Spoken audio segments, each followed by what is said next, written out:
শুয়োর ধরতে হিমশিম। উত্তরবঙ্গে এনসেফালাইটিসের প্রকোপ ক্রমেই বাড়তে থাকায় এবার কলকাতায় শুয়োর পাকড়াও অভিযান শুরু করল পুরসভা। আর তা ঘিরে প্রথম দিনই বিতর্ক।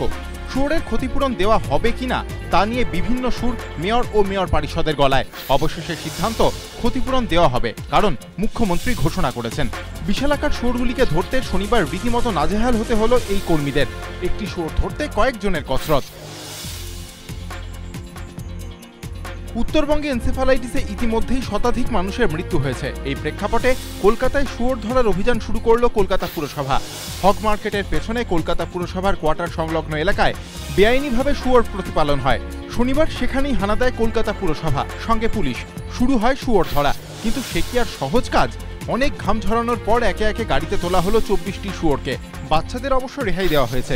আপাতত এগুলিকে ধাপায় রাখবে কলকাতা পুরসভা, তারপরেরটা পরে দেখা যাবে। কিন্তু শুয়োর প্রতিপালকদের কাছ থেকে শুয়োর তো নিয়ে নেওয়া হলো, তারা কি ক্ষতিপূরণ পাবেন? মেয়র পরিষদ অতীন ঘোষ প্রথমে জানান, না, ক্ষতিপূরণ দেওয়া হবে না, কারণ কলকাতায় শুয়োর পালন সম্পূর্ণ বেআইনি। বেআইনি কাজ বন্ধের জন্য আবার ক্ষতিপূরণ কি?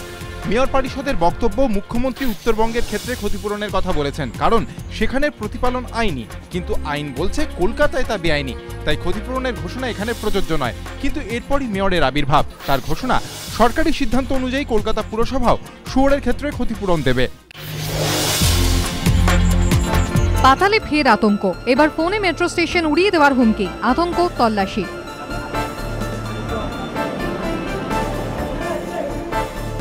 বেলা 12:30 পার্ক স্ট্রিটে মেট্রো ভবনের 7 তলায় সিকিউরিটি কন্ট্রোল রুমে হঠাৎ একটি ফোন আসে।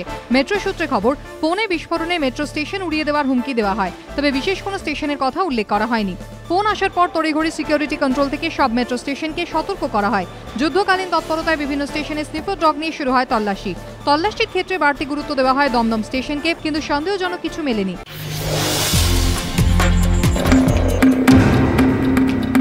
ফের শহরের রাজপথে চলন্ত গাড়িতে গণধর্ষণের অভিযোগ। গ্রেফতার আমিনুল কাণ্ডে মূল অভিযুক্ত শাহজাদা বক্স সহ 3 জন। অভিযোগকারিনীর দাবি, 20 জুন সন্ধ্যায় রাইফেল রেঞ্জ রোড থেকে তাকে জোর করে গাড়িতে তুলে নিয়ে যায় শাহজাদা বক্স এবং তার 2 সঙ্গী আকবর এবং জামাল। মহিলার দাবি, অপহরণের পর চলন্ত গাড়িতেই অস্ত্র দেখিয়ে তাকে গণধর্ষণ করে 3 জন। এরপর তাকে ফেলে দেওয়া হয় বালিগঞ্জ পার্ক রোডে। পরের দিন কড়েয়া থানায় অভিযোগ জানান মহিলা। অভিযোগ দায়েরের প্রায় 1 মাস পর বৃহস্পতিবার আকবরকে গ্রেফতার করে পুলিশ। তাকে জেরা করে পাওয়া তথ্যের ভিত্তিতে শুক্রবার গ্রেফতার করা হয় শাহজাদা এবং জামালকে। ধৃতদের বিরুদ্ধে গণধর্ষণ, অপহরণ এবং মারধর সহ একাধিক ধারায় মামলা দায়ের করা হয়েছে। মামলা দায়ের হয়েছে অস্ত্র আইনেও। এদিন শাহজাদা এবং জামালকে আদালতে পেশ করা হলে তাদের 30 জুলাই পর্যন্ত পুলিশ হেফাজতে রাখার নির্দেশ দেন বিচারক। শুক্রবার আকবরকেও 30 তারিখ পর্যন্ত পুলিশ হেফাজত দিয়েছে আদালত। 2012-এ এই শাহজাদার বিরুদ্ধেই এক নাবালিকাকে একাধিকবার ধর্ষণের অভিযোগ ওঠে। শাহজাদার শাস্তির দাবিতে সরব হন কড়েয়ার প্রতিবাদী যুবক আমিনুল ইসলাম। কিন্তু শাহজাদার সঙ্গে ওঠা বসা থাকার সুবাদে কয়েকজন পুলিশ কর্মী উল্টে আমিনুলের বিরুদ্ধেই মিথ্যে মামলা রুজু করে চাপ তৈরি করেন বলে অভিযোগ। এরপর কড়েয়া থানার সামনেই গায়ে আগুন দেন আমিনুল। কয়েকদিন পর তাঁর মৃত্যু হয়।